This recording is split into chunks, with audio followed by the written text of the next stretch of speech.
আমাদের মনে হয় মুক্তিযুদ্ধের চেতনার এই বাংলাদেশের প্রত্যেকটি মানুষের আজকে সমুদ্রীন জবাব দেওয়ার সময় এসেছে।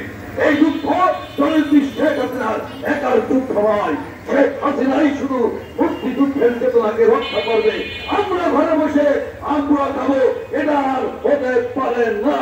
আমরা বিশ্বাস করি যত কষ্ট আপনারা মুক্তিযুদ্ধরা করেছেন, আপনাদের সেই প্রজ্ঞা, আপনাদের সেই পরামর্শ আজকের প্রজন্মকে আপনারা দিয়ে যান, যাতে আগামী দিনে এই আমরা রাজপথে আর এদেরকে অবস্থান করতে দেব না। চূড়ান্ত যুদ্ধের সময় আমাদের এসেছে, আমাদেরকে সংগঠিত হতে হবে। বিরাধী মুক্তির কোন সুযোগ নাই। আমরা বিশ্বাস করি এই বাংলার মানুষ অবশ্যই মুক্তিযুদ্ধদেরকে যেভাবে সমর্থন দিয়েছিল।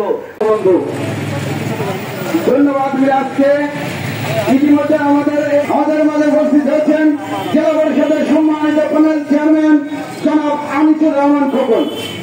অভিনন্দন পক্ষ থেকে যে নির্লজ্জ প্রতিবাদে আমরা সবসময় হিন্দার যেভাবে তাদেরকে অনুসরণ করে আমাদের বিরুদ্ধে মাঠে নামিয়েছে, এই দেশটি একটি এমনি একদিন আসছিল অবস্থান করতে দেব না।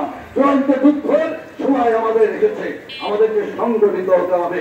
বিরাধী মুক্তির কোন সুযোগ নাই। আমরা বিশ্বাস করি এই বাংলার মানুষ অবশ্যই মুক্তিযুদ্ধদেরকে যেভাবে সমর্থন দিয়েছিল, আজকে যারা এই অপশক্তি নাশকতা করছে তাদের বিরুদ্ধে যারা অবস্থান দেবে, বাংলাদেশের মানুষ তাদের সাথে থাকবে। এই প্রত্যাশা রেখে আপনাদের সকলকে আগামী দিনের এই সমস্ত রাজাকারের বাচ্চাদেরকে নিশ্চিত না করা পর্যন্ত আমরা অস্থায় থেকে প্রতিহত করব, প্রতিবাদ করব, রক্ত দেব, জীবন দেব। বাংলাদেশকে আমরা ওদের হাত থেকে মুক্ত রাখবো, এটাই আমাদের প্রতিজ্ঞা, এটাই আমাদের প্রত্যয়। এই বলে আমি আমার সংক্ষিপ্ত বক্তব্য শেষ করছি। জয় বাংলা, জয় বঙ্গবন্ধু, বাংলাদেশ চিরজীবী হোক।